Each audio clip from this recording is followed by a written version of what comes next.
salebetting padepokan kenal borong Lurah Semar Badanaya dina waktos ayeuna nyauring kalputas rajinga dawala oge garing oge Dewi Setyaragen riung kulung bengkok karonya punira pangandekane pun Lurah Semar Badanaya aduh aya anak ujang amuing anu mojehna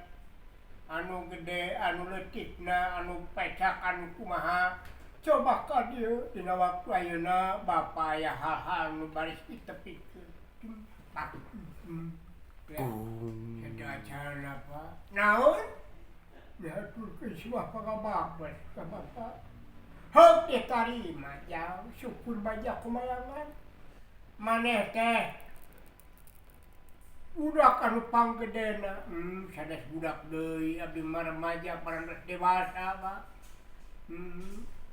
ayeuna abdi teh ngahaturkeun nuhun ka bapa naon abdi teh di leutik teh kiri di zaman bolon zaman namek ku bapa diurus nuhun Pak abdi ujiekeun ka dewasa heuh syukur jang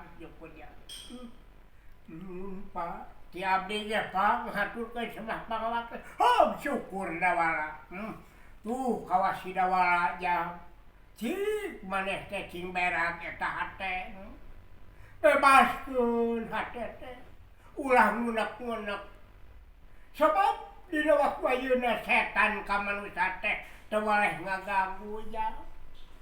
aya paibasa setan leuwih gagah ti manusia nya laras Pak ku abdi ge kitu ka emu nanging ari setan teh naon setan ning sok dibungkusan eta dina ketan eta mah ketan eta mah ku masih lain mah sok atudahan ku sia da Allah ketan nyieun kayak aing rek nyieun coba boko tamprokeun kana beungeut sia goblok Pak, ayo naon ya Pak? Keke lain. Ma, ya ka dieu. Ma, aduh, dekap pilu damel kawan Kakang Semar.